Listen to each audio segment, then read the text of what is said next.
preciosos hermanos, es un placer saludarlos una vez más. Espero que hayan tenido un día extraordinario de trabajo. Ya hoy 7:30 de la noche estamos comenzando con nuestro programa de educación continua virtual que llega gracias a la Asociación Peruana Central y a la Adventist Theological Society. Es un placer una vez más para mí estar con ustedes aquí para proclamar y escuchar la palabra de Dios. Como ustedes saben, hemos venido estudiando diferentes temas porque les dije que, a diferencia del año pasado, no nos íbamos a centrar exclusivamente en el santuario, sino que íbamos a hablar de diferentes temas con el fin de enriquecernos más y conocer más de la palabra de Dios. Ya ha estado con nosotros el pastor Alberto Tin, el pastor Roy Gay, Richard Davidson, también ha estado con nosotros el doctor Roy Graff, etcétera, y muchos de ellos van a tener otras presentaciones más adelante. Y el día de hoy tenemos también un invitado especial, pero antes de darle pase, quiero recordarles que pueden seguirnos en nuestras páginas de Facebook y YouTube como Biblia, Teología y Misión, y ahí van a ver toda la programación y también van a encontrar todas las 60 presentaciones que vamos a hacer durante el resto del año. Antes de empezar, como siempre, acompáñenme en oración, por favor. Amante Padre que estás en el cielo, Señor, gracias porque una vez más estás con nosotros y nos permites poder realizar esta reunión para exaltar tu palabra. Quédate con nosotros y bendice al ponente el día de hoy. Bendícenos a nosotros como oyentes para poder escuchar con atención, sin distracción, y también para poder hacer las preguntas respectivas. Quédate con nosotros en nombre de Jesús. Amén. Bien, amén. El día de hoy nos acompaña el pastor Cristian Álvarez Zaldúa. Él es profesor de Teología Sistemática en la Universidad Adventista de Bolivia, un país vecino, y nos va a hablar el día de hoy sobre un tema, bueno, todos los temas son interesantes, de hecho, y hoy día nos va a hablar sobre el linaje de Huay. Así que, pastor, el tiempo es suyo, adelante, por favor. Muchas gracias, Joel, por la invitación. Realmente me siento feliz de poder compartir con ustedes este tiempo, estos minutos, y esperamos pues que todo pueda ser una bendición y de edificación para todos los hermanos que nos están acompañando. Y un saludo para todos los que nos están mirando, los pastores. Sé que hay pastores ahí en Perú que están conectados. Sé que también hay hermanos que están conectados. Hermanos, un abrazo cordial, un saludo ahí fraterno a la distancia, pidiendo pues que ustedes también puedan cada día pues ser instrumentos en las manos de Dios para predicar este mensaje eterno que Él nos ha dado. Yo voy a compartir ahora la pantalla, a ver si puedo. Aquí está, muy bien. Muy bien.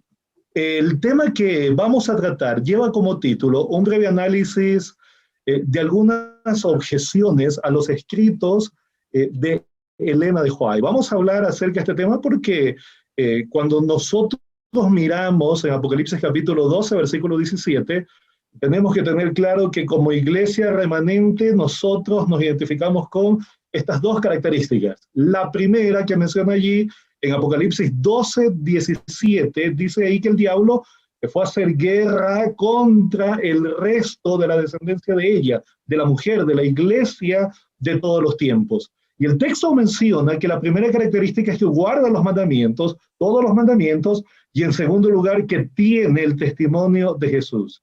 Vamos a centrarnos en esta característica. ¿Por qué se llama, qué quiere decir aquí el testimonio de Jesús? Cuando uno mira el libro de Apocalipsis, uno observa que el testimonio de Jesús no es otra cosa sino que el testimonio que Jesús envía a la iglesia por medio de un profeta.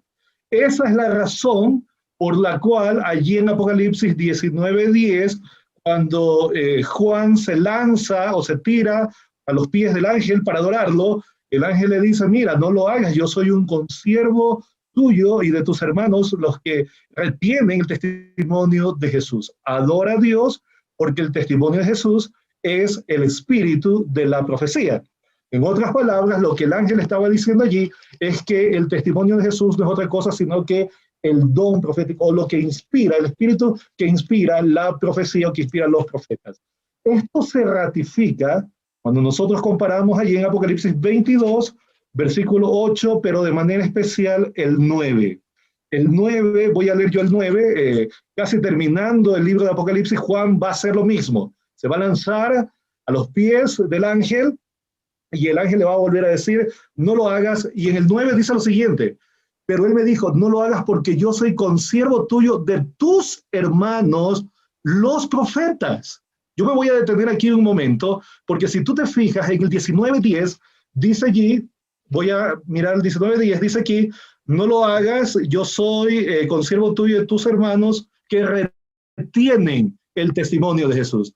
¿Te das cuenta cuando dice aquí, los hermanos de Juan en el 19:10 son los que retienen el testimonio de Jesús, y en el 22:9, en lugar de repetir de tus hermanos los que tienen el testimonio de Jesús, directamente dice de tus hermanos los profetas? Claro, por supuesto que sí, porque el testimonio de Jesús no es otra cosa, sino que el mensaje que se origina en Jesús, que llega a la iglesia a través de un profeta, de algunos profetas. Por eso se lo llama el testimonio de Jesús. En otras palabras, lo que está diciéndonos aquí el Apocalipsis es que la iglesia remanente, el pueblo remanente, el pueblo que Dios levantaría para predicar ese mensaje de los 3 ángeles, guardaría los 10 mandamientos, el decálogo, los mandamientos, en medio de una apostasía generalizada, y por otro lado tendría la presencia del don profético. Eso tenemos que tener claro los adventistas del séptimo día. Así que, hermanos queridos, con eso en mente podemos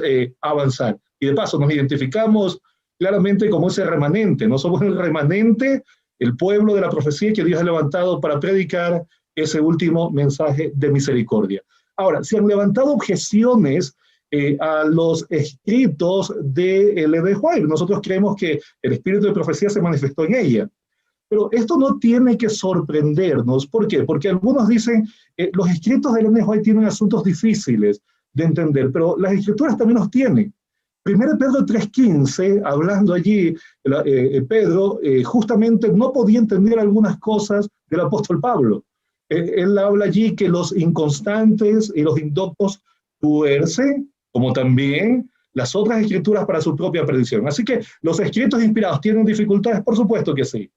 Y por tanto, no nos debería sorprender si nosotros creemos que el espíritu de profecía, el don profético, se manifestó en el ministerio de Elena de White. No nos debería sorprender que también encontremos algunas citas difíciles de entender. No quiere decir que sean contradicciones, ni mucho menos, sino solamente dificultades, algunas cosas que obviamente nosotros tenemos que ser cuidadosos o estudiar con mucho más cuidado para tratar de comprender lo que quiere decir, en este caso, Elena de White. Y de paso, yo quiero citar aquí una declaración que ella escribió en Conflicto de los Siglos, hablando acerca de las dificultades bíblicas, y que también se podría aplicar a sus escritos, ¿no? A lo que ella escribió. Dice aquí, si bien es cierto que Dios ha dado pruebas evidentes para la fe, Él no quitará jamás todas las excusas que pueda haber para la incredulidad. ¿Notaste esa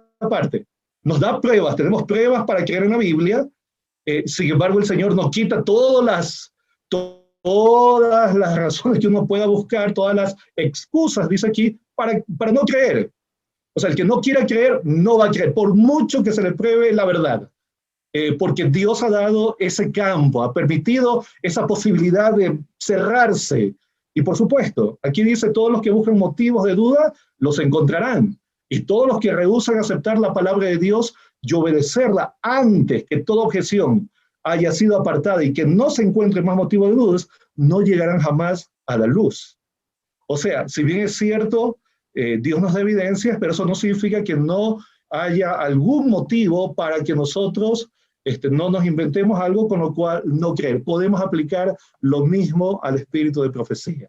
Así que vamos a tratar de discutir, y estamos tratando de introducirnos y responder algunas inquietudes, pero el que quiera dudar, a pesar de todas las evidencias posibles, lo va a hacer. Así que lo mejor que podemos hacer es trabajar desde el aspecto positivo, es decir, quedarnos en las evidencias positivas sobre la cual podemos construir una base firme y a partir de allí creer. A partir de allí poder nosotros construir, porque tampoco Dios nos pide que creamos en absurdos, ni nos pide creer, vamos a decir así, un triángulo redondo. Siempre nos da evidencias sobre los cuales podemos confiar y en los cuales podemos sustentar nuestra fe. Y antes de poder entrar a las objeciones propiamente dichas, permítanme mostrarles 3 reglas de interpretación que nos podrían ayudar cuando nosotros tengamos que tratar con alguna de estas dificultades. Y una de las primeras reglas que ustedes ven que aparece aquí es, tenemos que buscar todo, y está en mayúscula todo todo lo que el profeta dijo sobre ese tema antes de que lleguemos a una conclusión final. Porque si tomamos una cita por ahí o tomamos algo que nos parece que hemos encontrado y no miramos todo lo que el profeta, puede ser que estemos llegando a conclusiones muy parciales o totalmente tergiversadas. Por ejemplo, hay temas sobre los que ella escribió poco. Habló de seguros una sola vez, habló del tema del matrimonio cuando escribió a los misioneros allí en Australia, una sola vez, y no dijo más, no dijo más. Hay otros asuntos en los cuales se escribió un poco más. Por ejemplo, una ocasión, ella dice allí en Mensajes Selectos, tomo 2, que orar de rodillas siempre debería ser la posición, ella dice, esta es siempre la posición correcta. Claro, si nos quedamos con esto, es una declaración fuerte, porque ella dice, esta siempre es la posición correcta. Hermano, pastor, colega, si nos quedamos con esta declaración, vamos a tener problemas con la Biblia y con ella misma. ¿Por qué? Porque ella en otra parte da otras declaraciones que compensan. Por ejemplo, ustedes ven que aquí el Misterio de la Curación dice, no siempre es necesario arrodillarse para orar. Esto quiere decir que la declaración que parece fuerte es completamente inflexible, porque cuando uno usa el siempre, parece inflexible, no es tan inflexible como nos parece a nosotros, no es tan inflexible para ella. Porque ella dice, no siempre es necesario arrodillarse para orar. Cultivad la costumbre de conversar con el Salvador cuando estéis solos, cuando andéis o estéis ocupados en vuestro trabajo cotidiano. Entonces, aquí ustedes ven que hay un contrapeso. Ese siempre tiene que ser contrapesado con otras declaraciones, y de la misma manera tenemos que encontrar otras citas donde así parecen declaraciones fuertes, muy rígidas, pero tenemos que mirar todo para tener un equilibrio y una idea completa de la temática.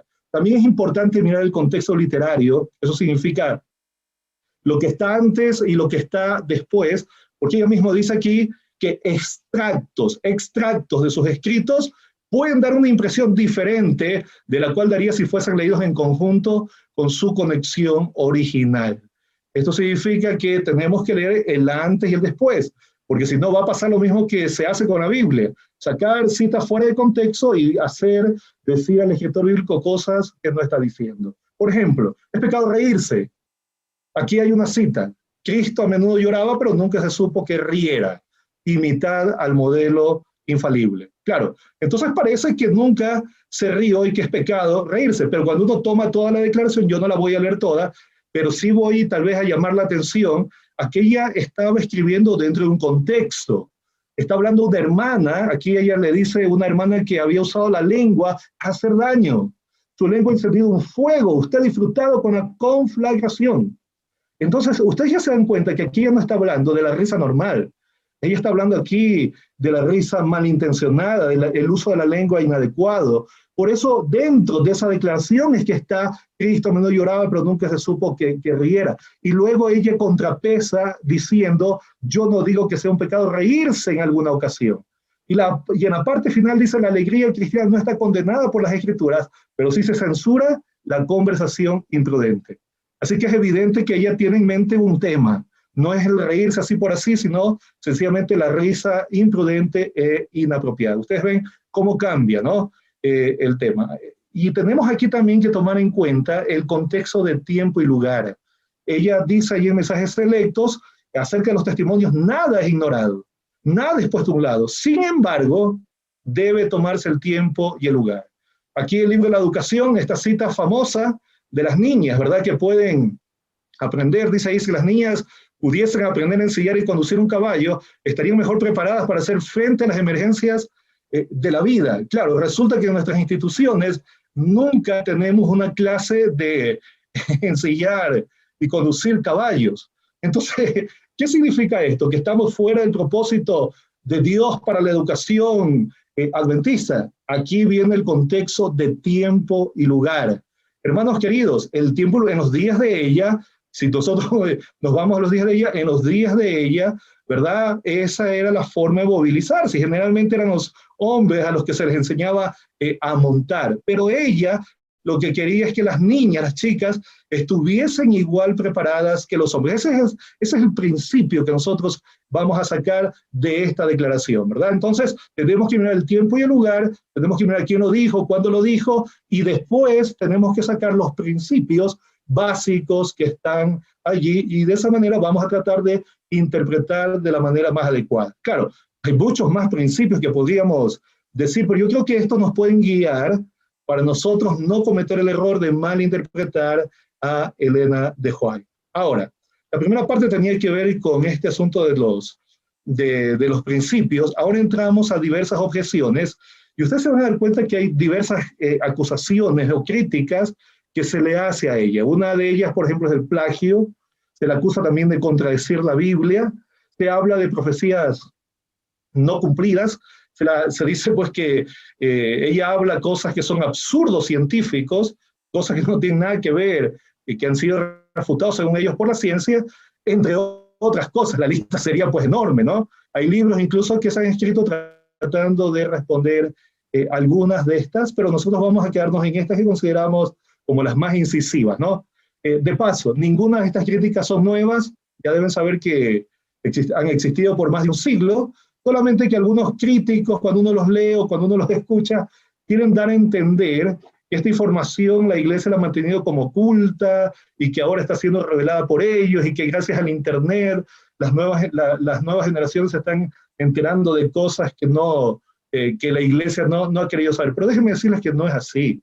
Muchas de estas objeciones se han ido respondiendo a lo largo de los años, a lo largo de las décadas, y por tanto no es información oculta. Puede ser que a las nuevas generaciones sí le parezca nuevo, probablemente a alguien que nunca ha escuchado algunas de estas o no ha leído mucho acerca del espíritu de profecía le pueda parecer, pero déjame decirte que la Iglesia ha respondido. Y otra cosa, si yo aquí no menciono alguna cosa, alguna objeción, no pienses, escúchame bien, no pienses que la Iglesia no tiene una respuesta para eso.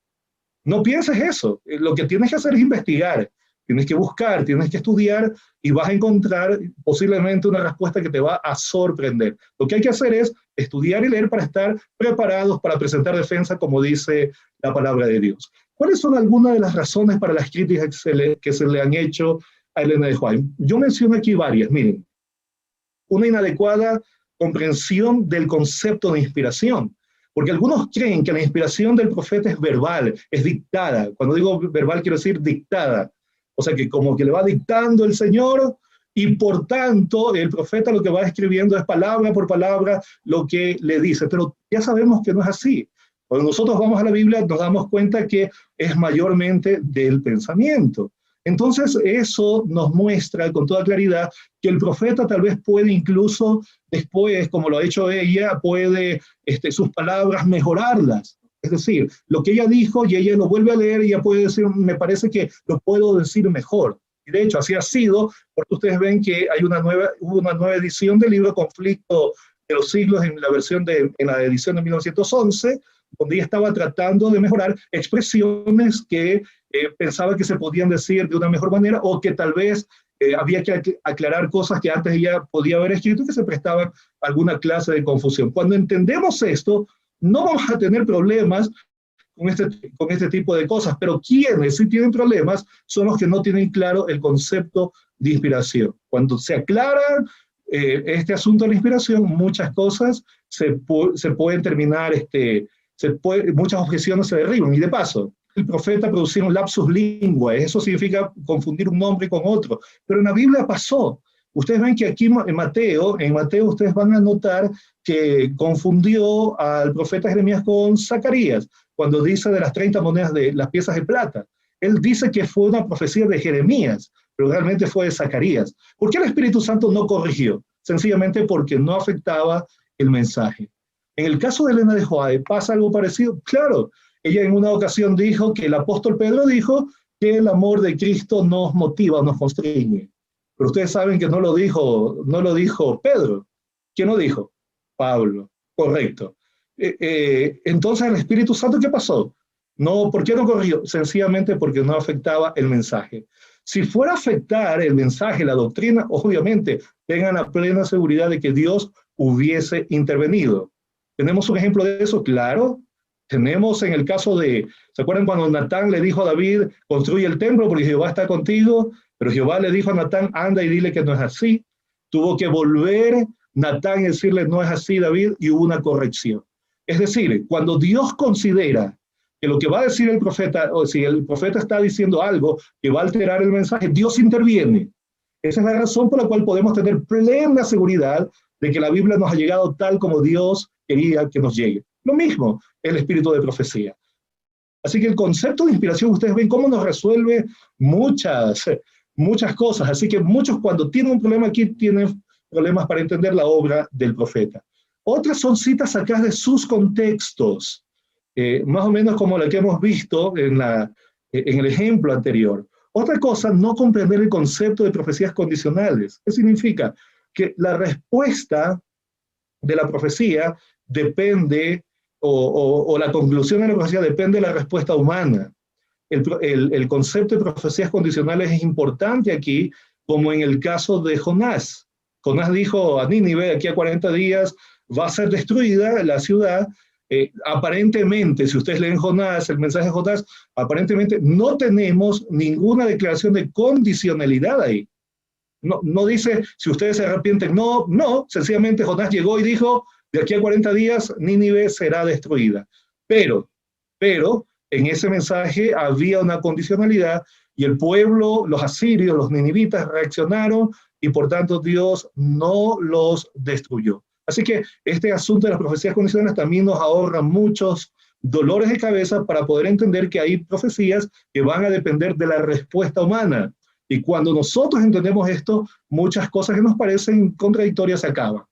Otra cosa, pensar que los profetas son inerrantes. ¿No? Esto lo menciono, va de la mano con lo primero que hablé de la inspiración, ¿verdad? Que nunca puede haber esta confusión de un nombre, o que tal vez no puede cometer un error gramatical. Ese concepto es un concepto completamente equivocado, pero tenemos que entender que los profetas no son Dios, son seres humanos que están haciendo lo mejor, pero que Dios cuida, preserva para que el mensaje llegue en lenguaje humano. Perfecto. Con eso en mente, vamos a mirar qué se puede decir de las acusaciones de plagio. Bueno, se acusa que Ellen White copió. Se acusa de que algunos creen que para que el profeta sea profeta, tiene que ser completamente original, es decir, nadie pudo haber dicho antes algo, tiene que ser totalmente nuevo. El profeta tiene que decir, Dios me dijo, y decir algo que nunca se ha escuchado. Pero déjenme decirles, el profeta puede muchas veces, y eso pasa en la Biblia, citar textualmente lo que escuchó en una visión, puede expresar el mensaje en sus palabras, eso es lo que más pasa en la Biblia, ¿verdad? Mayormente el profeta lo dice en sus palabras, y también puede usar palabras de otros autores, ya sean inspirados o no inspirados. Esto sucede en la Biblia también. Por ejemplo, ustedes se dan cuenta aquí, en el caso de Miqueas 4 del 1 al 3 es igual a Isaías 2, 2 al 4. Aquí vemos un profeta citando a un profeta inspirado. No es original, aquí no hay originalidad, pero lo cita porque considera que el mensaje que dijo el otro le sirve para lo que está transmitiendo. Lo mismo podemos decir con Segundo de Reyes, del 18 al 20, es exactamente igual a Isaías 36 al 39. Mateo y Lucas, ustedes saben que usaron a Marco en más del 80%. ¿Saben eso?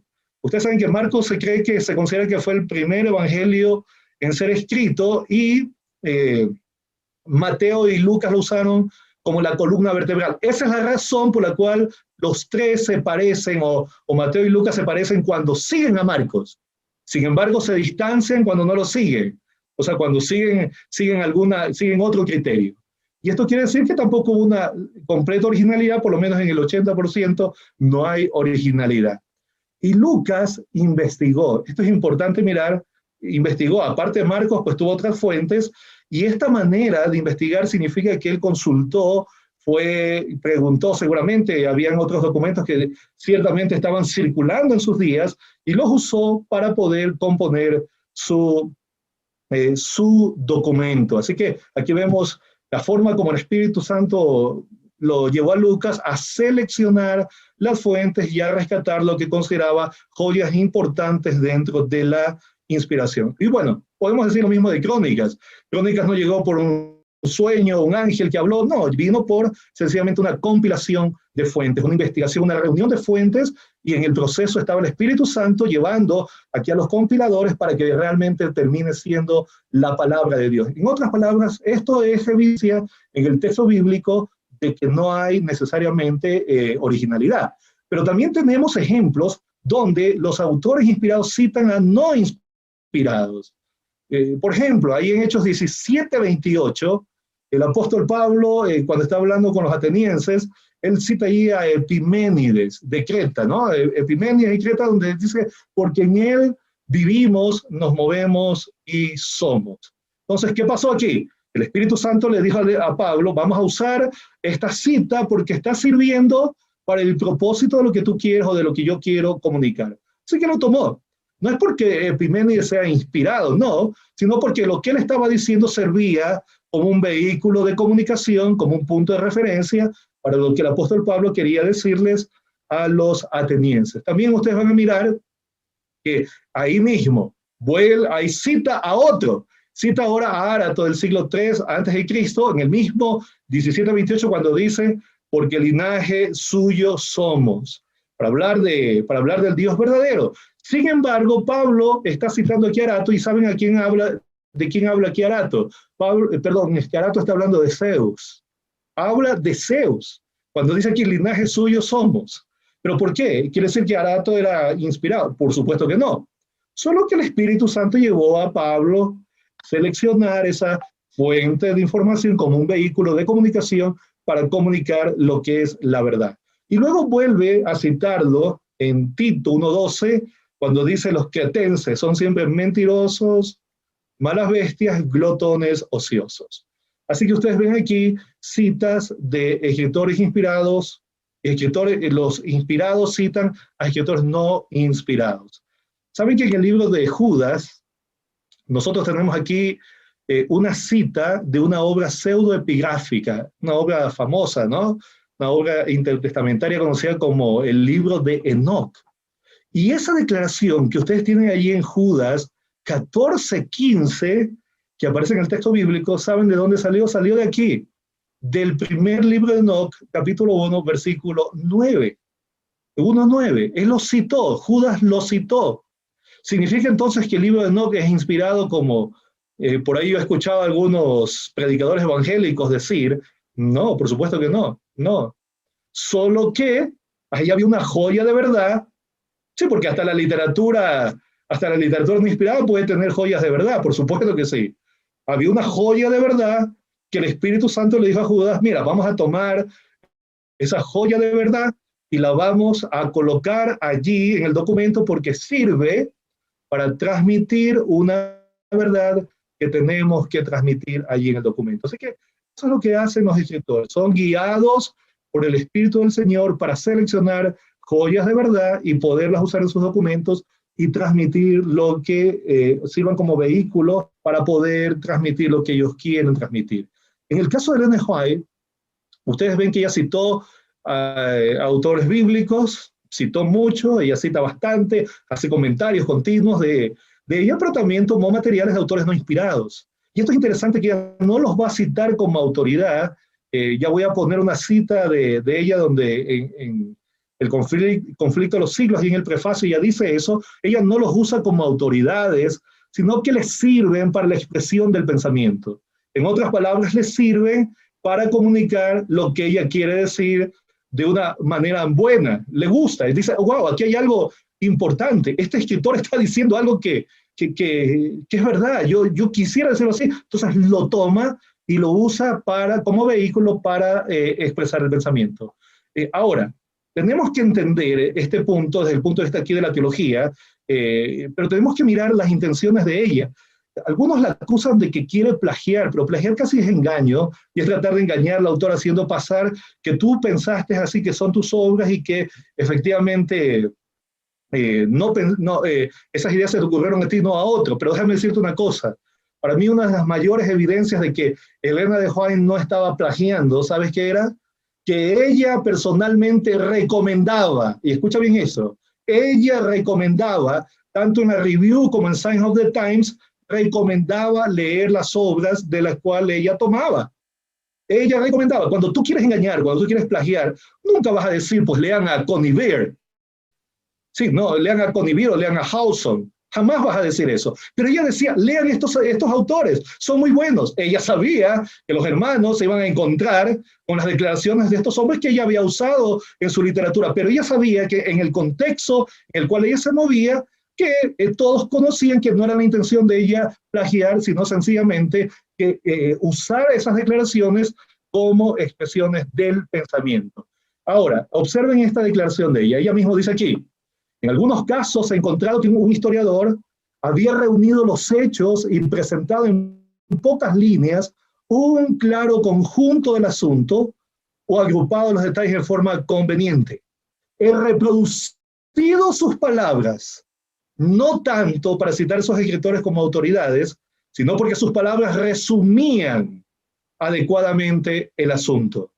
Y al referir los casos y puntos de vista de quienes siguen adelante con la obra de reforma en nuestro tiempo, me valido en forma similar de las obras que han publicado. Así que ella admite aquí en el prefacio que está citando obras de hombres que le servían para resumir, porque resumían sus palabras correctamente el tema que ella estaba tratando. Así que ella dijo, vamos a seleccionar, vamos a sacar esta joya de verdad y la vamos a ingresar allí en el documento. Así que desde esa perspectiva tenemos nosotros que entender a Elena de White. Ahora, por otro lado, pero algunos dicen, pero ¿y los derechos de autor? Porque el gran problema, la acusación es que ella no cita, ¿no?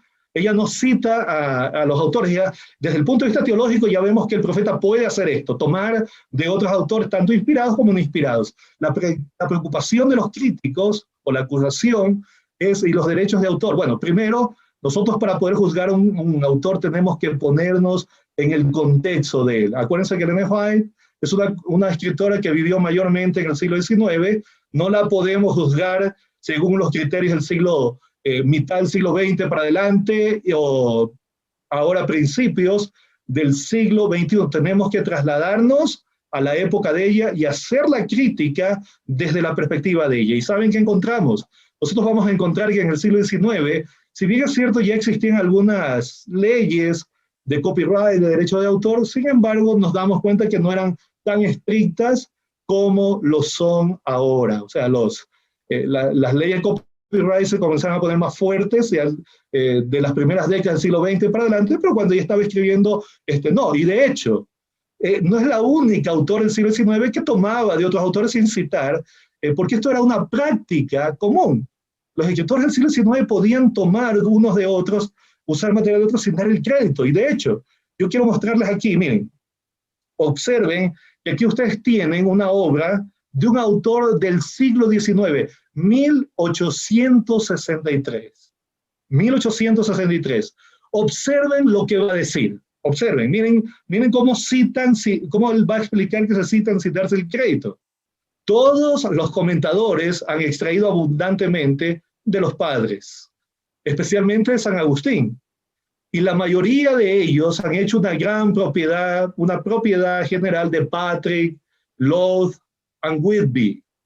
Poole ha agotado los escritores continentales antiguos. Henry lo ha hecho muy libremente con Bishop Hall y otros. Scott y Benson han enriquecido sus páginas abundantemente con Henry. Gill ha traducido a la perfección sinopsis de Poole, pero ante todo le da autoridad, por lo menos ahí uno lo reconoce, ¿no? Alan Clark y Davidson, mucho a los mejores críticos, aunque no siempre mencionan sus préstamos, y el segundo, nunca. Así que aquí tenemos por qué Elena White hizo esto, porque era una escritora del siglo XIX. Así que esa cuestión del plagio tiene que ser juzgada a la luz del tiempo cuando Elena de White escribió. Muy bien, la acusan de contradicciones de la Biblia. Por ahí leí en un documento que alguien decía, pues, que ella contradice la Biblia citando esto, ¿no? Aquí dice una declaración de patriarcas y profetas, por medio de un ángel, bueno, esto dice Elena de White, por medio de un ángel se le hizo llegar la divina amonestación, si bien hicieres, no serás ensalzado. Y el crítico decía que aquí el Ellen White está contradiciendo la Biblia, porque en la Biblia no se dice que fue un ángel quien le dijo a Caín, si bien hicieres, no serás ensalzado, sino que la Biblia dice que fue Jehová. Y cita, ¿no? Te cita ahí Génesis 4, 6 al 16, y efectivamente tú puedes ver que aparece el término Jehová. Entonces aquí el crítico dice, es obvio que el Ellen White se está inventando y está contradiciendo la Biblia, porque está diciendo que en lugar de ser Jehová, está haciendo un ángel. Pero no, realmente es esto una contradicción del texto bíblico. Esa es la pregunta que yo me hago. Y yo digo, no. ¿Sabes por qué? Porque Dios puede usar un ángel para enviar un mensaje que procede de él, ¿o no? Por supuesto que sí. Dios sigue siendo el originador del mensaje. Dios sigue siendo el autor del mensaje. Esto no cambia. El hecho de que el Ellen White complemente la declaración bíblica diciendo que fue un ángel no quita a Dios como el autor del mensaje, el originador del mensaje, la fuente del mensaje. Sin embargo, en la Biblia encontramos lo mismo. Saben que cuando uno compara, por ejemplo, tú vas a leer ahí Mateo 8, del 5 al 10, dice que fue el centurión quien habló con Jesús y le dijo pues que no entre en su casa, ¿no? Que tenía un siervo, un mayordomo enfermo, pero que solo diga la palabra. Pero Lucas, ¿sabes qué dice? Lucas dice que nunca habló el centurión con Jesús, sino que lo hizo primero por medio de unos amigos y después mandó unos ancianos cuando ya estaba cerca, pero nunca. Entonces algunos han concluido, bueno, esto es una contradicción. Mateo está contradiciéndose con Lucas. Por supuesto que no. Solo es contradicción si Lucas estuviera diciendo que Jesús nunca habló con el centurión o que esto son historias totalmente diferentes. Pero podemos complementar, claro que sí. ¿Cómo habló? ¿Quién mismo habló el centurión o no habló? Claro que habló, pero por medio de los amigos. Así que Mateo tiene razón cuando está diciendo que el mensaje se originó en el centurión. ¿Por qué? Porque no nos da tantos detalles, no se centra en tantos detalles, pero sí nos dice que el autor es el centurión. Lucas, ¿qué hace? Lucas nos da más detalles y nos dice que efectivamente fue el centurión, pero nos dice que el mensaje llegó por medio de otras personas. Así que esto no es una contradicción, solamente es un ejemplo de complementación. Lo mismo hay en Mateo 20, del 20 al 21, cuando lo comparas con Marcos 10, en uno dice que fue la mamá de Juan y Santiago que le dijo a Jesús, quiero que mis hijos se sienten el uno a tu derecha, el otro a tu izquierda. Y el otro texto dice que fueron ellos. Entonces, ¿quién mismo? ¿Fue la mamá o ellos? ¿Esto es una contradicción? Claro que no. Es complementación. ¿Por qué? Porque efectivamente el mensaje se originó de los dos discípulos, pero usaron a la mamá para que la mamá dijera. Un texto nos da más detalles que otro, nada más. Y así podemos citar, llenar de textos bíblicos la diapositiva, poniendo ejemplos de esta naturaleza en la Biblia. Así que no hay una contradicción, sencillamente es una complementación. ¿Qué? Y que aquí no hay ninguna contradicción a la Escritura. Yo puse porque me pareció uno de los más audaces, ¿no? Y ejemplos como estos van a encontrar de los críticos diversos, pero hay respuestas para eso. Con declaraciones sacadas en su contexto, bueno, tenemos varias, ¿no? Algunos dicen que el Ellen White afirma pues que nunca nadie pues, puede decir o sentirse seguro de su salvación, porque aquí hay una declaración donde ella dice, nunca debe enseñarse, nunca se tiene que enseñar, ¿verdad? Aunque sean sinceros en su conversión a decir que están salvados. Pero la gran pregunta que tenemos que hacernos, si esto es así, es cuál es el contexto de esta declaración. Y aquí tenemos que aplicar lo que ya dijimos. Cuando tú lo miras aquí en el contexto, tú te das cuenta que no están criticando a aquellas personas que realmente creen que Jesús es su Salvador y que se sienten seguros de su salvación. En realidad, ella está hablando aquí de la confianza propia, está hablando aquí de lo que está en naranja. Ustedes ven, nunca podemos decir con seguridad, poner confianza en el yo, nunca podemos decir que no vamos a ser tentados, nunca podemos decir que tal vez no podamos resbalar, y esa es la clase de precaución. Es decir, nunca debemos pensar como el calvinismo dice, una vez salvos, siempre salvos. O sea, no hay nada, absolutamente nada que me robe la salvación. Entonces, ahí nosotros tenemos que que tener mucho cuidado para no sacar fuera de contexto una declaración. Vamos a mirar acá otra cita donde ella complementa lo dicho, ¿no? Aquí ella mismo dice que los cristianos podemos tener seguridad si estamos precavidos de lo anterior. Cada uno debe conocer por sí mismo que tiene un Salvador viviente, que Él es su ayudador y su Dios. No necesita preguntarse si soy salvo en Cristo como su Salvador personal. Si es así, entonces regocíjese. Muy bien, perfecto. Ahí está. Ahora, declaraciones sobre temas científicos. Bueno, ella dice, hablando aquí del uso de cosméticos en sus días, muchos dañan su salud por su ignorancia, ponen en peligro sus vidas por el uso de cosméticos. Y ella dice al final, sus vidas se han sacrificado solo por este medio, y claro, los críticos han sacado de contexto y dicen, ¿cómo puede el NFI hablar de cosméticos que son un veneno para el cuerpo? ¿Cómo puede? Claro, porque la están sacando de contexto. Si ellos se van al siglo XIX, se van a dar cuenta que muchos de los cosméticos de entonces eran cerusa. Tú puedes buscar en internet qué es cerusa. Busca lo que es cerusa y vas a tener todo, te van a salir una cantidad de artículos donde se explica que eran pues los cosméticos de la época, y sabes cuál era el ingrediente principal de esta cerusa, el plomo. Esta es la clase de cosméticos a la que el NFI se estaba refiriendo. ¿Y sabes cuál era la otra? Sulfato de mercurio. Tú y yo sabemos que tanto el plomo como el mercurio son tóxicos. Así que hay que ponernos en el tiempo y en el lugar del profeta, en este caso del NFI, para entender qué es lo que ella está queriendo decir.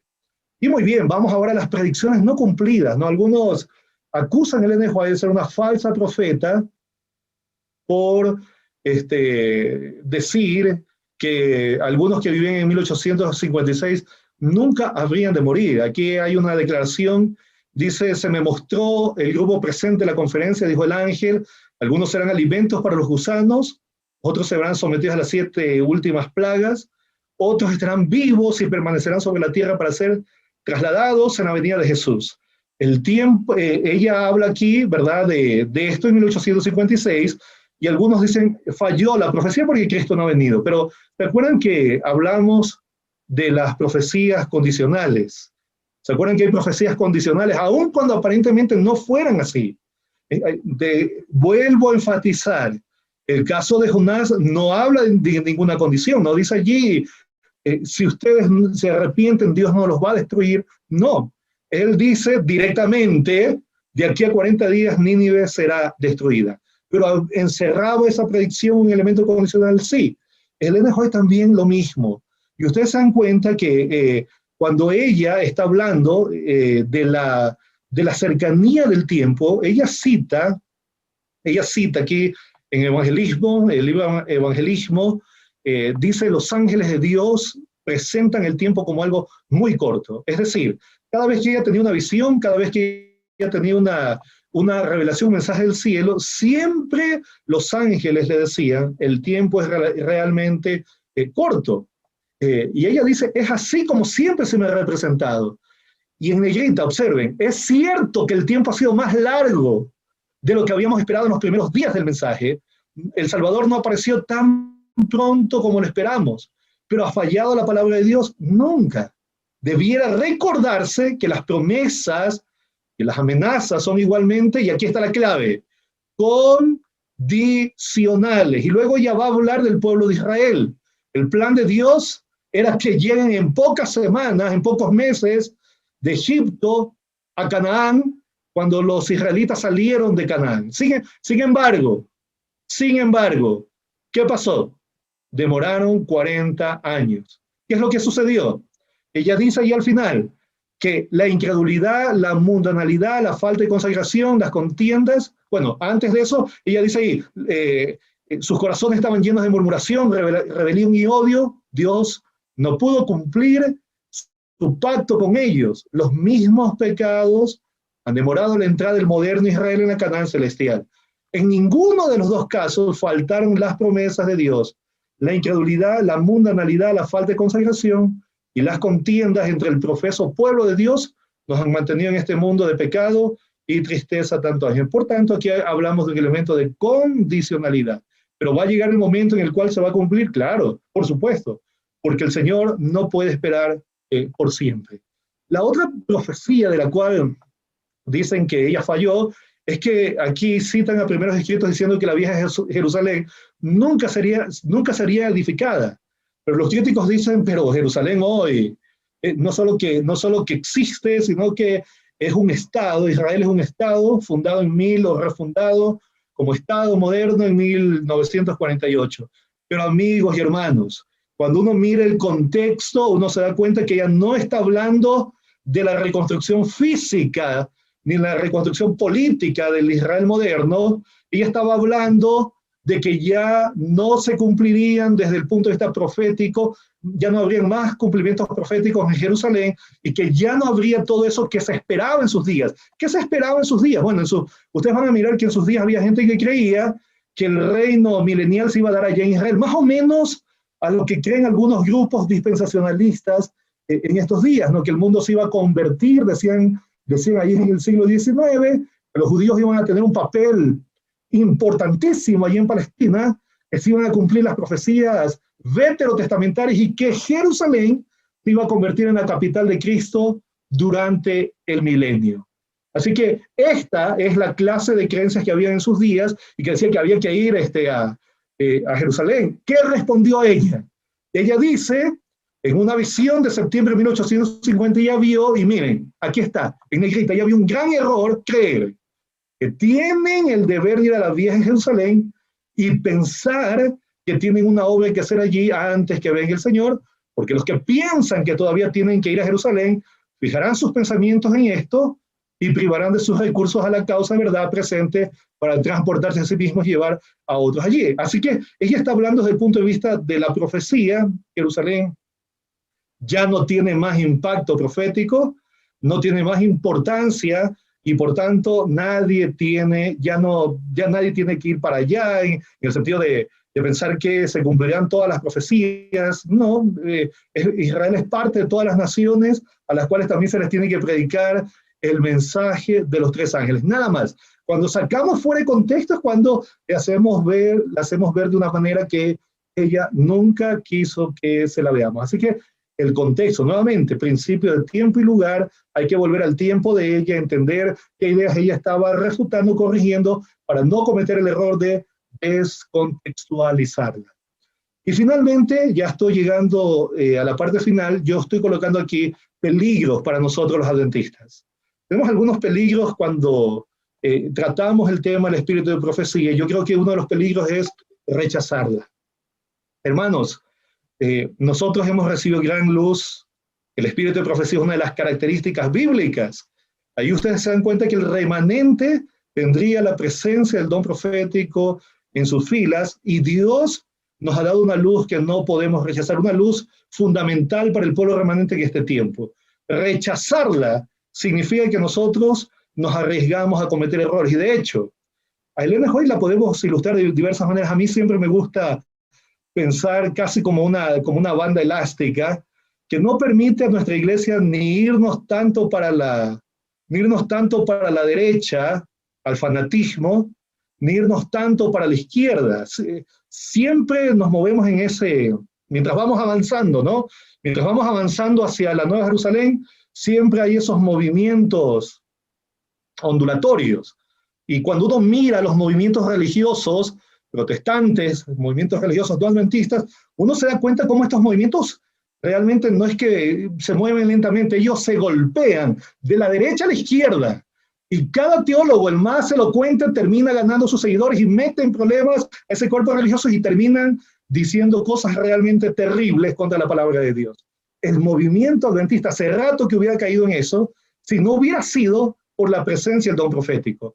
Entonces, si bien es cierto, por ahí aparecen algunos que se quieren mover hacia la derecha, Ellen G. White de alguna manera nos ayuda como iglesia para mantenernos más centrados. Y por ahí aparece alguno que se quiere mover para la izquierda.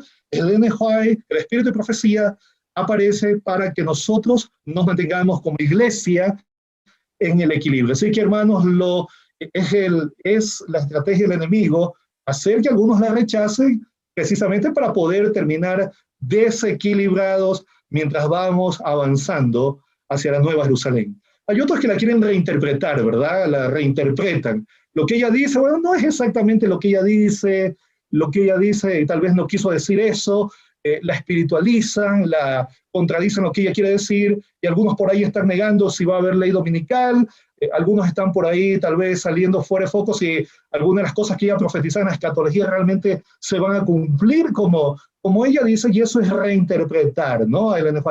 No tenemos que meternos en eso. Lo peor que podemos hacer es comenzar a dejar que la imaginación vuele y especular. Cuidado con la especulación. Las especulaciones lo único que nos pueden llevar es a la confusión. Lo que tenemos que hacer es mantenernos firmes en los principios y en las verdades que nosotros ya hemos conocido, y a partir de allí podemos construir y seguir avanzando mientras llega el tiempo final.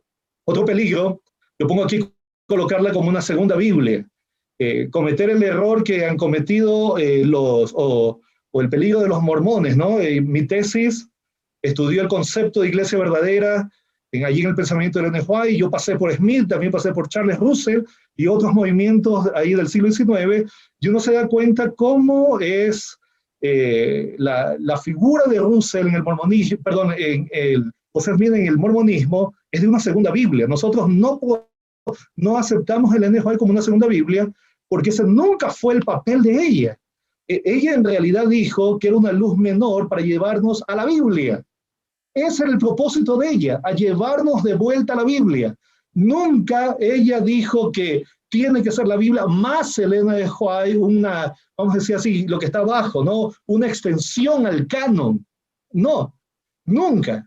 Para nosotros es claro que Elena de White es una profeta es una profeta no canónica, inspirada con la misma inspiración que todos los profetas bíblicos, solamente que es una profeta no canónica.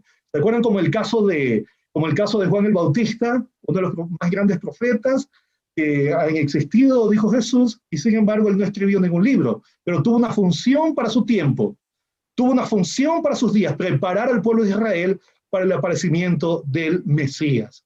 Por tanto, esa es la función de Ellen White, no es añadir al canon, tampoco es ser una segunda Biblia, sencillamente es llevarnos de vuelta a la Biblia, enfatizar algunas verdades que ya están en la Biblia. Escucha bien ese punto. Verdades que ya fueron reveladas, pero que a veces podemos pasar así rápido. Ella las enfatiza y nos dice, hay que prestar atención aquí. Y por otro lado, ella, ¿verdad? Lo que quiere es que nosotros estudiemos la Biblia. Eso siempre dijo. Dios tendrá en el tiempo final un pueblo que hará de la Biblia y la Biblia su único toque de fe. Ella sostenía la Biblia como el fundamento de nuestra verdad. Y bueno, finalmente acusarle de menor inspiración, yo ya creo que mencioné aquí, decir que ella es una profeta menos que los otros profetas. Cuidado con eso, porque en realidad en la Biblia no encontramos un profeta más inspirado que otro. Todos son inspirados con la misma inspiración, no hay grados de inspiración, con la misma autoridad, vamos a decir así, pero escuchen bien, ¿dónde está la diferencia? La diferencia está en la función. En el caso de los profetas canónicos, ellos fueron elegidos por Dios para que escriban algunos libros de la Biblia. Los profetas no canónicos, esa no era la función, a pesar de que eran igualmente inspirados como los canónicos, pero ellos tenían un mensaje para sus días. Lo mismo Elena de White, igual inspirada que los demás, con una función diferente, llevarnos a la Biblia, enfatizar las verdades bíblicas. Por eso ella es una luz menor que nos ayuda. Así que debemos estar prevenidos de estos peligros, porque el diablo nos quiere arrojar hacia allá. Muy bien, yo creo que aquí estamos llegando al final. Yo había puesto aquí la declaración recordando, ¿no? Una vez más, nuevamente, que Dios nos ha dado pruebas evidentes para la fe. Él no quitará jamás todas las excusas que pueda haber para la incredulidad. Todos los que buscan motivos de duda los encontrarán. Todos los que rehúsan aceptar la palabra de Dios y obedecerla antes de que toda objeción haya sido apartada y que no se encuentre más motivo de duda, no llegarán jamás a la luz. Que el Señor nos ayude y que podamos nosotros realmente avanzar sobre las evidencias positivas que nos ha dado sobre el espíritu de profecía. Muchas gracias. Bien, gracias, Pastor Cristian, por su presentación. Creo que ha sido bastante clara. Antes de empezar con las preguntas, quiero recordarles que a los que se han unido recién, que pueden seguirnos como Biblia, Teología y Misión en Facebook y en YouTube. De ahí pueden encontrar, ver esta presentación desde el inicio, no has podido verla en su momento, todas estas presentaciones más las anteriores. Pastor, bien, creo que, bueno, de hecho ha sido el tema bastante claro, así que varias preguntas que me han ido llegando ya han sido respondidas, así que vamos a dejar creo que son 4 o 5 nada más, que merecen un poquito mayor atención. Usted estaba mencionando que la autoridad del Elena G. de White que nosotros querramos responder la pregunta. Si abordamos la pregunta desde el punto de vista de que ella fue al hebreo y al griego y siguió los pasos, seguimos los teólogos cuando hacemos una exégesis, es evidente que la respuesta es no. Ella no siguió esos pasos porque su papel, pues, ella no tenía esa función de teóloga como lo hacemos nosotros. Entonces, desde ese punto de vista, podemos decir, la respuesta es no. Pero, si la abordamos desde el otro punto de vista, desde el punto de vista que cuando ella va escribiendo, va diciendo cosas, a pesar de que no hizo uso del griego o del hebreo, pero va diciendo cosas que los teólogos cuando estudian el texto, tanto en hebreo, en griego, y comienzan a descubrir cosas, entonces desde esa perspectiva, claro, podemos decir que, claro, por supuesto, la inspiración la llevó a descubrir, o mejor dicho, a enfatizar una luz que ya estaba en el texto. Entonces, desde esa perspectiva, sí, ella dice cosas que después la exégesis termina confirmando, y de hecho hay estudios que están haciendo eso. Ustedes van a mirar ahí que hay varios teólogos que han estado trabajando en esta línea, han mirado, ¿no?, cómo el texto hebreo, el texto griego, dice cosas que ella dice, ¿no? Allí el doctor Davidson mismo hace algunos años ya viene hablando de estos detalles y va mostrando cómo el texto hebreo destaca cosas que ella menciona, cosas que ella dice allí, aunque ella no fue al diccionario, no buscó el Bible Words o el Logos, pero ella tenía razón desde el comienzo. Porque ahí tenemos algo mejor que el manual un manual de exégesis. Ahí tenemos la inspiración actuando en la persona de Elena G. White. Podemos tener confianza, hermano, plena confianza de que lleva al profeta a decir cosas con más seguridad que lo que tal vez un teólogo que no está inspirado puede decir. Así que podemos confiar con total seguridad en el espíritu de profecía. Gracias, pastor. Acá tengo otra pregunta. ¿Usted puede imaginarse de qué sería, cómo sería la iglesia adventista si no tuviera el don de profecía en Elena G. de White? ¿Cómo cree que usted sería la iglesia ahora? Claro que me puedo imaginar, y de hecho, nosotros no seríamos lo que somos, porque tenemos que reconocer que el espíritu de profecía, el don profético, fue dado en esta hora especial al pueblo, precisamente con el propósito de que logre cumplir la misión de predicar el mensaje de los 3 ángeles al mundo.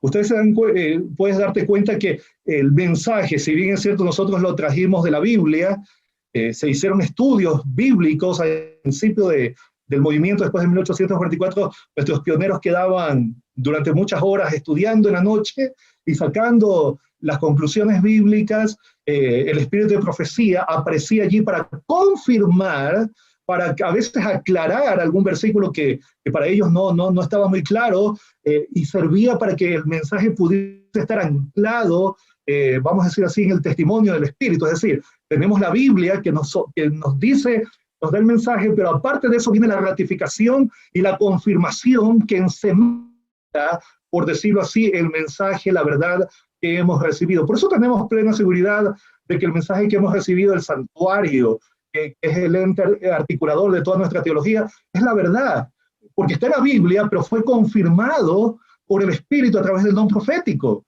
Vemos ahí la verdad del sábado, de la ley de Dios, son verdades bíblicas que salen del santuario, pero que han sido confirmadas por el Espíritu a través del don profético. Y el estado de los muertos son verdades bíblicas, pero que han sido confirmadas a través de la presencia del don profético. Es decir, las verdades que tenemos, y a partir de eso se desarrollaron pues todas nuestras creencias, las verdades que tenemos realmente han sido confirmadas por la presencia del don profético en la iglesia. No tendríamos la misma convicción si no hubiera sido por la presencia del don profético. Y te puedo asegurar que nos hubiera pasado lo mismo que le ha pasado a otros movimientos religiosos, que hace rato hubieran renunciado a su fe, o seríamos un cúmulo de ideas confusas, uno diciendo una cosa, el otro creyendo otra cosa, luego pensando de una manera, diciendo una cosa diferente, y te hablo de manera así oficial. Y no seríamos lo que somos porque no estaríamos en todo el mundo predicando.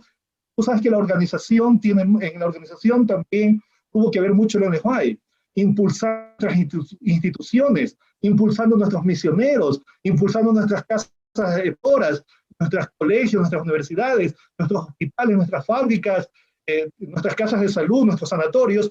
Todo eso tuvo el impulso del espíritu de profecía por medio del ministerio del NFI. Por el impulso del NFI, del espíritu de profecía a través de ella, es que estamos en todo el mundo, Joel, predicando el mensaje.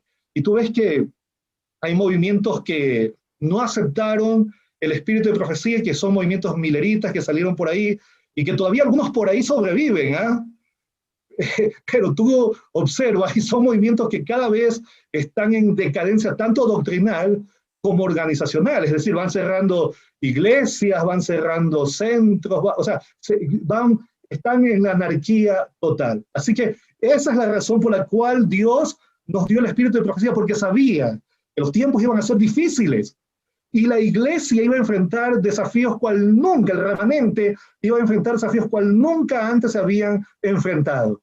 El espíritu de profecía nos ha dado convicción del mensaje, nos ha dado seguridad, nos ha dado ideas claras, nos ha permitido volver a la Biblia para destacar esas verdades que ya estaban ahí, que ya estaban dadas, pero que a veces los teólogos las pasamos así por alto, pero el Elohim dice, hey, ahí hay una verdad que hay que enfatizar, ahí hay un mensaje para esta época, y por tanto entonces la iglesia ha podido ser lo que es. Si no fuera por el espíritu de profecía, sencillamente, posiblemente yo te digo, hasta ni existiríamos, ¿no? Así que gloria a Dios, porque gracias a Él nosotros tenemos esta guía especial que nos ha permitido ser y que nos va a guiar hasta el final, hasta que veamos a Cristo venir en las nubes de los cielos. Ahora, Pastor, gracias una vez más. Ahora, el hecho de que tengamos vamos a decirlo así, cariño especial por el don profético manifestado en el NFDJ, eso no significa que deberíamos ponerla al mismo nivel o incluso por sobre la Biblia, ¿verdad?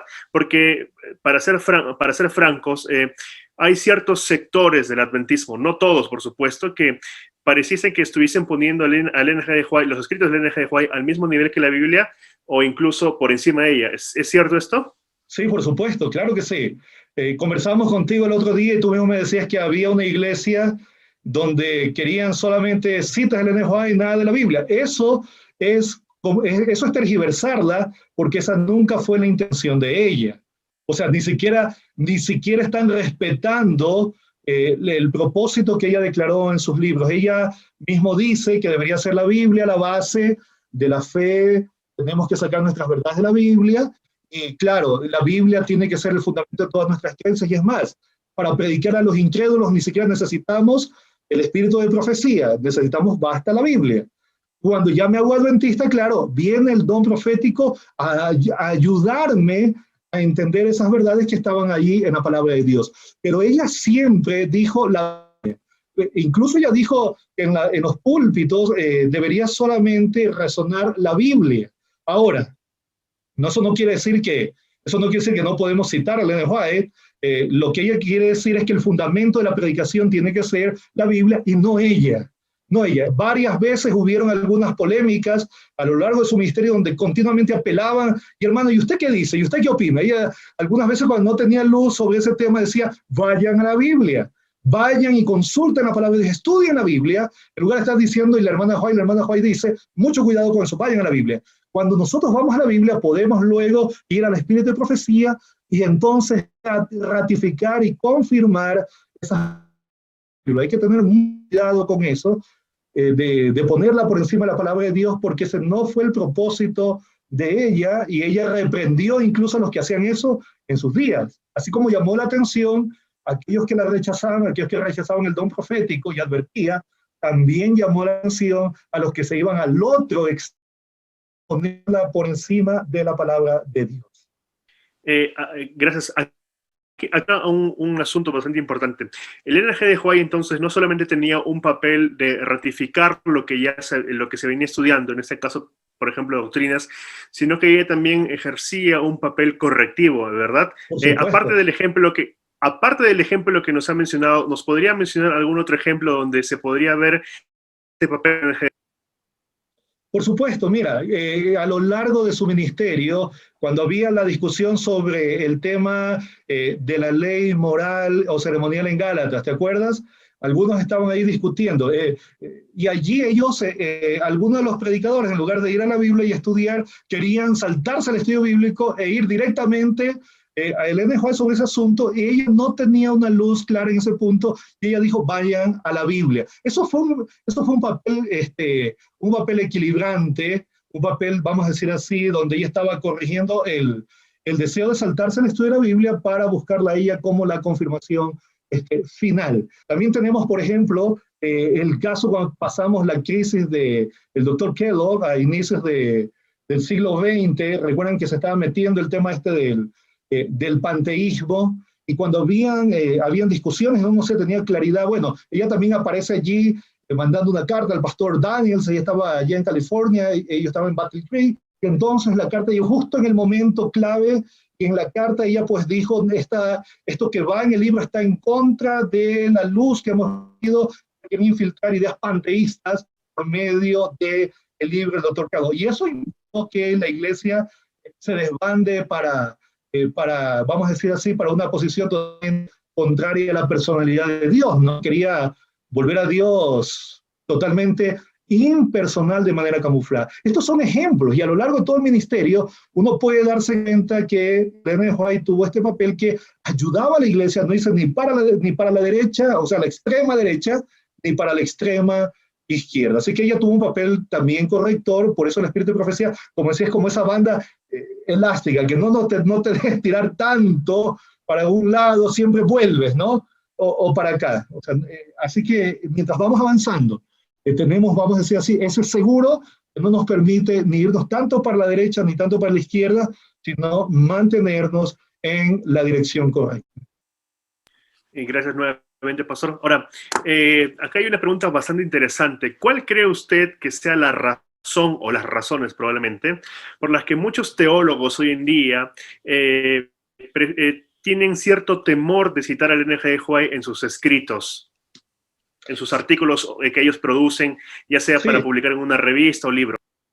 Bueno, yo creo que también va a depender, porque puede ser que algunos no creen en el espíritu de profecía, entonces no la citan. No creen, no la citan, no la consideran una autoridad, no creen que Dios se pueda de Elena de White, y por tanto sencillamente no hacen uso de ella.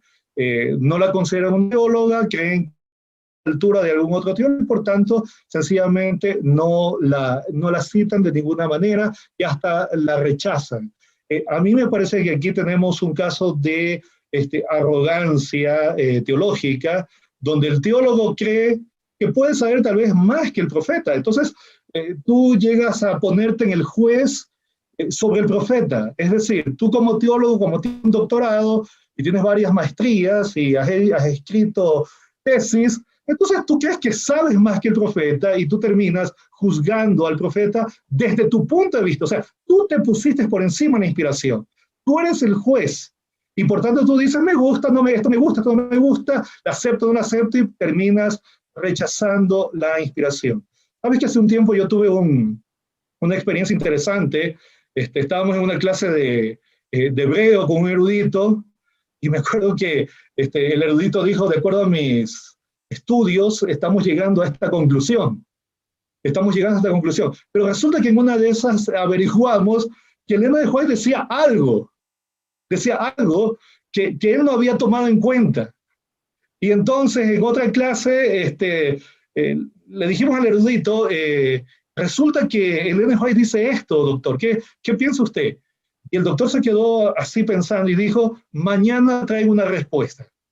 No dijo sí, no, mañana traigo una respuesta. Y efectivamente, al siguiente día llegó él y dijo, tengo que decirles algo, estuve estudiando Estuve mirando y efectivamente yo había pasado por alto algo aquí en el diccionario, aquí nos mostró el término, nos mostró aquí la evidencia bibliográfica. Efectivamente, toda esa evidencia iba en dirección a lo que Ellen G. White había dicho. Y él dijo, yo reconozco que en mi primer estudio me limité. Reconozco que en mi primer estudio no vi todos los detalles que tendría que haber visto, y yo reconozco que efectivamente yo no dije toda la información completa. Así que efectivamente cuando uno estudia, él dijo, cuando estudio más me doy cuenta que efectivamente lo que dice el NJ es correcto. Y allí yo le dije algo a este doctor, le dije, doctor, lo felicito, porque ya he tenido estas conversaciones con otros por ahí de otras partes que me han dicho, ella no es una teóloga. Ella no es una teóloga. Así que ella no sabe más que yo. Yo estudié el hebreo, el griego, así que no es una teóloga, así que la rechaza. Pero él humildemente reconoció que el don profético estaba actuando en el profeta y probablemente él no estaba mirando todos los datos, y que una consideración mejor le permitió realmente tener una amplitud y llegar a ver que había armonía entre lo que daba la información bíblica en el texto hebreo y lo que efectivamente había dicho el espíritu de profecía. Ahí tú ves un espíritu de incredulidad, aquellos que no la citan, no la creen que saben más y sencillamente la desestiman. Nosotros los teólogos aceptamos el espíritu de profecía, debemos citar la Biblia, claro que sí, y por supuesto podemos citar el NJ, claro, podemos citarla, ya hemos dicho, no para ponerla como la base, no el fundamento, sino aquellas cosas que la Biblia ya nos ha dicho. Y también podemos citar a Martín Lutero, y a veces citamos a Calvino, y podemos citar a otros que también nos ayudan a poder tener claridad sobre el texto. Así que no deberíamos tener ningún miedo, aquellos que creemos en el don profético, de citar al espíritu de profecía cuando lo hacemos de la manera correcta, Gracias, pastor. Otra pregunta más que tengo aquí. ¿Qué le recomendaría a una persona entender más sobre el N.G. de White y el don de profecía? ¿Por dónde debiera comenzar? Sobre todo si es una persona que recién está conociendo la iglesia, pero está con el ánimo de querer aprender más. Entonces, ¿por dónde debería empezar esa persona? Bueno, la mejor manera de relacionarse con la obra y con lo que ella tiene, el NJ tiene que decirnos, es leyendo sus obras. Yo creo que las obras sencillas, como el camino a Cristo, es una manera para que alguien empiece. Otra obra que yo recomendaría para que alguien que quiera empezar, aparte del camino a Cristo, sería El deseado de toda la gente. Es una obra fantástica, apreciada incluso por aquellos que no son adventistas y que han leído. El deseado de toda la gente es muy apreciada en diferentes niveles, así que es una obra que yo recomendaría 100% para que alguien quiera aprender, puede empezar. ¿Y por qué recomiendo estas dos? Porque el camino a Cristo pues, nos presenta el plan de salvación, cómo una persona puede llegar a amar a Jesús, a entender la justificación por la fe, la santificación, el crecimiento cristiano, cómo puede hacer de su vida cristiana una vida de comunión y relación con Dios. Ahí hay... No, es una joya ese libro, a mí me gusta mucho, lo he leído varias veces y siempre que lo vuelvo a leer hay nuevas cosas que digo, wow, no me había dado cuenta de esto, ¿eh? Muchas cosas, ¿no? ¿Y por qué el deseo a toda la gente? Porque no hay duda que ella habla de una manera maravillosa de la persona de Jesús allí. Así que serían dos obras fantásticas por las cuales empezar. Y bueno, y de ahí una vez que ya ha ido por eso, puede leerse toda la colección del conflicto, ¿no? El gran conflicto que ahí empieza con los patriarcas y los profetas y reyes, puede terminar leyendo el conflicto de los siglos para tener la primera columna vertebral, ¿no? Cuando uno se lee toda esta serie, vamos a decir así, tiene la primera columna vertebral del pensamiento de Ellen G. White. Una segunda, vamos a decir así, una segunda columna podrían ser después, ya cuando alguien está más empapado de los testimonios, porque también salió una colección de testimonios de Ellen G. White, donde se pueden ir mirando al principio 5, después fueron aumentando, y puede uno ir mirando de manera progresiva su pensamiento. Así que esta sería mi recomendación para alguien que quiere empezar, y aparte de eso ir progresando en el estudio del espíritu de profecía. También, pastor, bueno, hay también otros libros, conforme uno vaya avanzando en su comprensión en el don profético y en el G de White, que ya puede también ir adquiriendo, ¿no? Hay algunos libros que han sido editados por el doctor Alberto Ting y Dwight Esmond sobre el don de profecía en la historia y la escritura. Hay un libro que su servidor aquí, con el pastor Vladimir Polanco, hemos traducido para YATPA, que es Entendiendo el NG de White, un libro editado por Merlin Burt, que va a estar saliendo en español el próximo año, o probablemente ese año fines, donde toca un poco con más detalle lo que el pastor ha presentado aquí. Y también para los que quieren conocer un poquito más de aquí del pastor Cristian, él tiene, o por lo general, publica regularmente Adventista online. Así que si quieren leer un poquito la obra literaria, producción literaria del pastor Cristian, que no solamente, por supuesto, se enfoca en el NG de White, sino muchos temas bíblicos bastante prácticos y sencillos, pueden ir en Google, revisa Adventista América, y con su nombre pueden encontrar una vasta cantidad de artículos bastante útiles y sencillos. Pastor, hemos llegado al final de la presentación. Gracias por una presentación tan clara y sencilla. Yo no sé si usted tuviese recomendación para los hermanos oyéndonos esta noche de diferentes partes del mundo. Le comento que tenemos algunos pastores en Suiza, en Israel, que se han unido a esa serie de conferencias. No sé si tuviera alguna palabra para ellos. Qué bueno.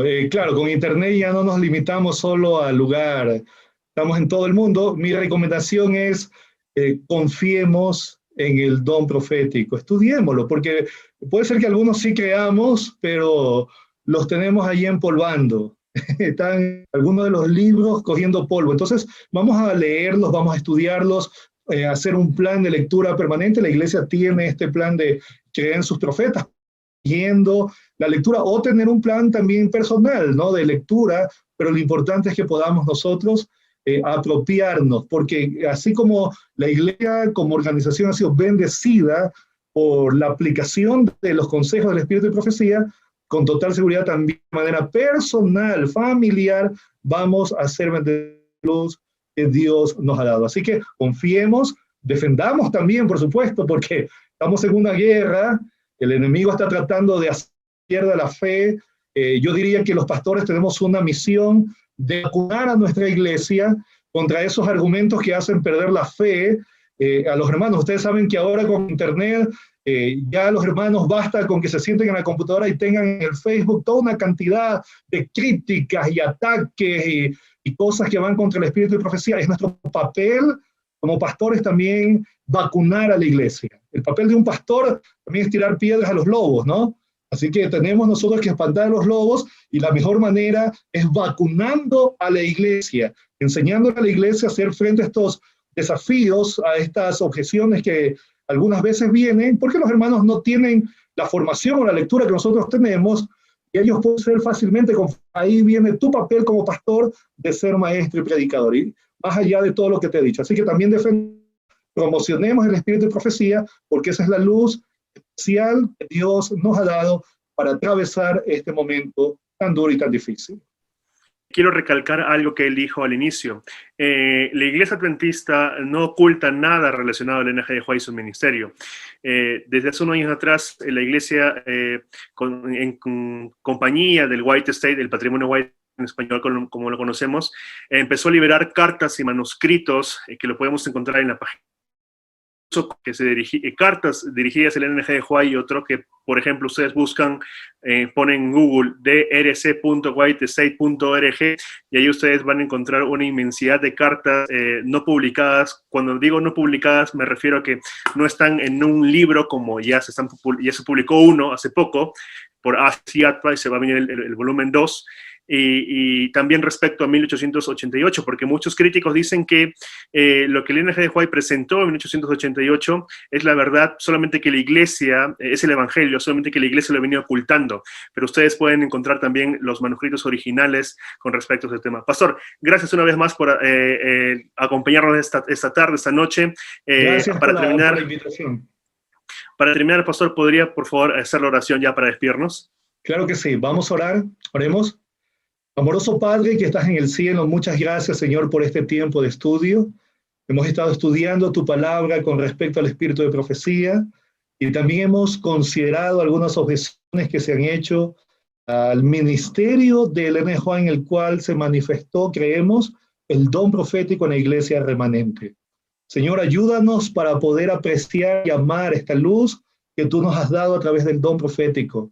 Permite, Señor, que podamos apropiarnos de toda esta información edificante que nos ayuda, Señor, a encontrar joyas, perlas que están ahí en la Biblia y que nos permiten a nosotros, Señor, ser edificados y al mismo tiempo vernos al final que el remanente está a punto de atravesar y que podamos estar listos también para comunicar a otros este mensaje final, la verdad presente, para que muchos más vengan a los pies de tu Hijo amado y puedan, Señor, estar listos cuando Cristo vuelva por segunda vez. Gracias, Padre, por toda la luz que tú nos has dado. Gracias también por los hermanos y pastores, colegas que están conectados.